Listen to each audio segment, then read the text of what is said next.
여러분 안녕하십니까? 이해하기 쉽게 법률 상식을 전해드리는 택수의 투시경입니다.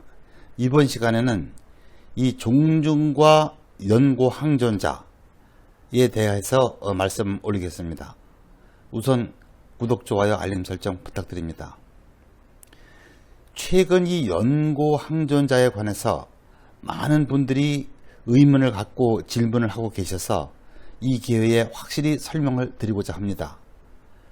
연고항존자라고 하면 학렬이 가장 높고 그 중에서 나이가 가장 많은 종중원을 말합니다.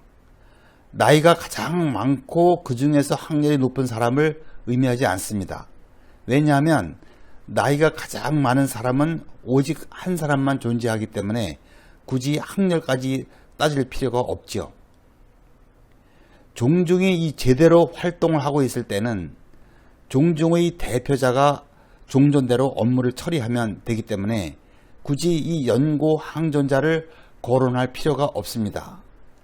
그런데 이 종중의 대표자 등 임원진들이 없어진 지가 오래되어 사실상 종중이 휴면 상태에 있을 때 종중을 다시 소생시켜야 할 필요가 있는 경우에는 종중원들이 이 창립총회에 준하는 종중총회를 개최해서 정관도 제정하고 대표자도 다시 선출해야 하는데 총회를 소집할 사람이 없습니다.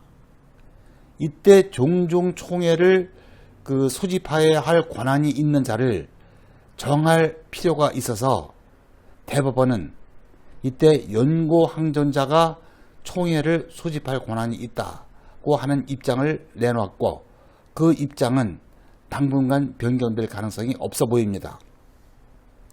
당연히 이 여성 종원도 포함하여 연고항존자를 가려야 합니다. 과거와는 달라졌습니다. 실제 이 종중소송을 하면서 연고항존자라고 하는 사람이 총회 소집을 하였는데 아주 먼 곳으로 출가하여 그 생사 여부를 모르는 학렬이 같지만 나이가 많은 그 여자 종원이 있어서 적법한 소집권자가 아닌 사람이 이 총회를 소집하였다는 이유로 그 총회 결의가 무효가 돼서 새로이 총회를 개최하는 경우도 있습니다. 우선 이 총회 소집에 관한 일반 상식을 정리할 필요가 있습니다. 이 대법원은 종중총회는 특별한 사정이 없는 한 족보에 의하여 소집 통지 대상이 되는 종원의 범위를 확정한 후 국내에 거주하고 소재가 분명하여 통지가 가능한 종원에게 개별적으로 소집 통지를 하되 그 소집 통지의 방법은 반드시 서면으로 하여야만 하는 것은 아니고 구두 또는 전화로 하거나 다른 종원이나 세대주를 통하여 하여도 무방하며 소집 통지를 받지 아니한 종원이 다른 방법에 의하여 이를 알게 된 경우에는 그 종원이 종중총회에 실제로 참석하지 않았다고 하더라도 그 종중총회의 결의를 무효라고 할 수 없다는 것입니다. 결국 연고항존자는 이와 같이 대법원이 인정하는 선을 넘지 않는 범위 내에서 총회 소집을 하여야 한다는 것이죠. 이 연고항존자와 관련하여 실제로 문제되는 사항을 정리해 보겠습니다. 첫째, 이 연고항존자가 직접 총회 소집 행위를 하여야 하느냐입니다. 연고항존자로 확정된 사람은 고령일 수밖에 없지요. 그리하여 총회 소집에 관한 행위를 직접 수행하기를 기대하기는 좀 어렵습니다.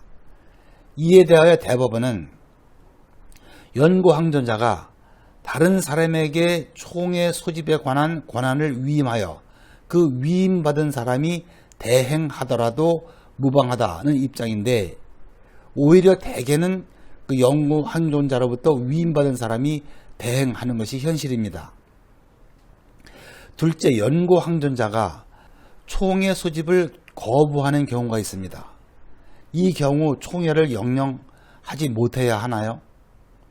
이에 대하여 대법원은 종주원들이 종중재산의 관리 또는 처분 등을 위해서 종중의 규약에 따른 적법한 소집권자 또는 일반 관리에 따른 종중총회의 소집권자인 종중의 연구황전자에게 필요한 종중의 그 임시총회의 소집을 요구하였음에도 그 소집권자가 정당한 이유 없이 이에 응하지 아니하는 경우에는 차석 연고항전자, 그러니까 그 다음 순위의 연고항전자 또는 발기인, 이 사건에서는 그 총회의 소집을 요구한 발의자들을 발기인이라고 했습니다. 그 사람들이 소집권자를 대신하여 그 총회를 소집할 수가 있다라고 판결을 했습니다. 종주원들 간에 이해관계가 첨예하게 대립된 경우에는 얼마든지 이런 일이 발생할 수가 있습니다. 셋째, 현재의 종중 대표의 자격이 의심이 돼서 추후 현 대표가 소집한 총회의 결의가 무효로 될 가능성이 엿보이는 경우입니다. 이 경우에는 사전 예방 차원에서 연고항전자의 협조를 얻어서 현 대표와 연고항전자가 공동으로 총회를 소집하면 완벽합니다. 그런데 이 두 사람이 모두 총회 소집을 거부하는 경우가 실제로 있었습니다. 이에 대하여 대법원은 종원들이 비상대책위원회를 구성하여 종중의 기존 회장 및 연고항전자 등 임시총회 소집권자들에게 임시총회의 소집을 요구하였으나 이에 불응하자 비상대책위원회 측 종원들이 소집 통지를 하여 임시총회를 개최한 사안에서 기존 회장 등이 정당한 이유 없이 위 소집 요구에 불응하였으므로 비상대책위원회 측 종원들이 직접 모든 종원들에게 소집 통지를 하여 개최한 임시총회는 특별한 사정이 없는 한 적법하다고 판결한 예가 있습니다.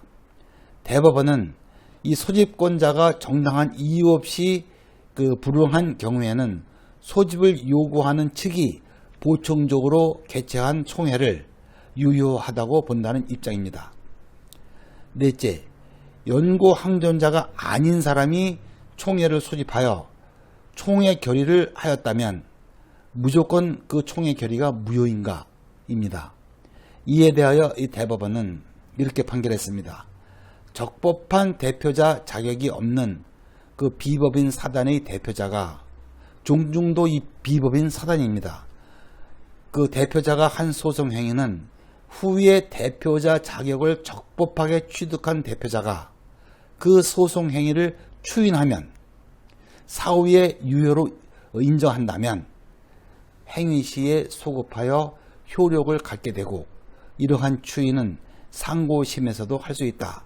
그런 입장입니다. 그러니까 사후에 적법하게 선출된 대표자가 처음부터 다시 절차를 밟을 필요가 없고 종전에 이루어진 절차를 추인하면 된다는 것입니다.